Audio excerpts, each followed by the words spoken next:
The Millennium Conspiracy. January 2000, New York City. Part 1, The Disappearance. It was the first Monday of the new millennium, and the city buzzed with anticipation.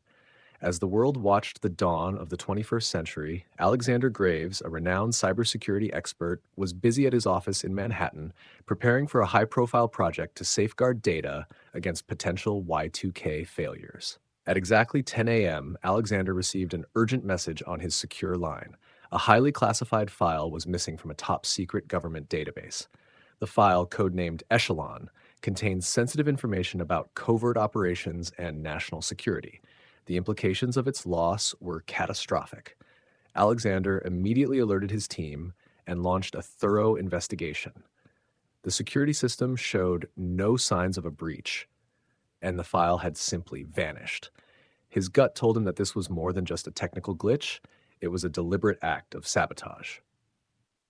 Part 2, The Clues. As Alexander delved deeper into the case, he discovered several strange coincidences. A mysterious email had been sent from an anonymous account just hours before the file disappeared, containing cryptic codes and a reference to the Night of the Millennium. To make matters worse, Alexander received an anonymous phone call with a chilling message. "You have 24 hours to recover Echelon, or the city will face a disaster beyond imagination." The voice was distorted, and the line went dead before he could respond. Alexander's first lead was a recent employee, Carla Martinez, who had been fired under suspicious circumstances. Her sudden departure and the email's reference to the Millennium hinted that she might be involved. He found her address and decided to confront her. Part 3. The Confrontation. Carla was living in a rundown apartment on the outskirts of Manhattan. When Alexander arrived, he found the place eerily silent. As he stepped inside, he noticed signs of a struggle and an open laptop still displaying the cryptic email.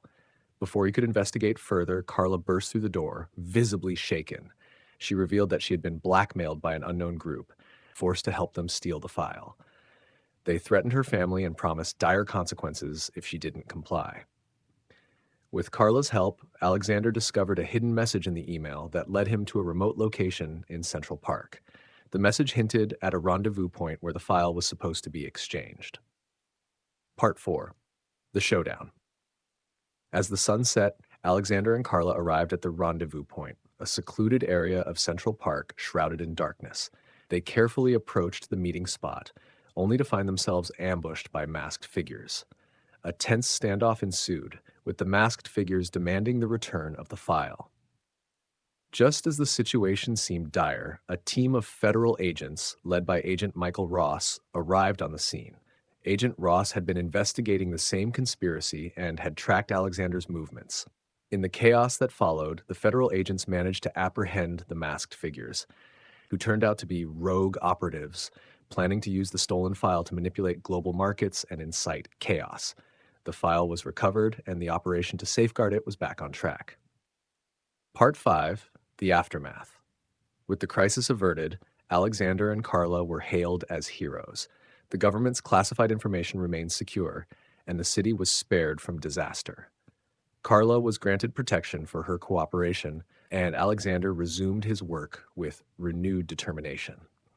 As the clock struck midnight, signaling the end of the 24-hour deadline, Alexander reflected on the close call. The millennium had begun with uncertainty and danger, but the courage and resilience of those involved had ensured that the new century started on a hopeful note.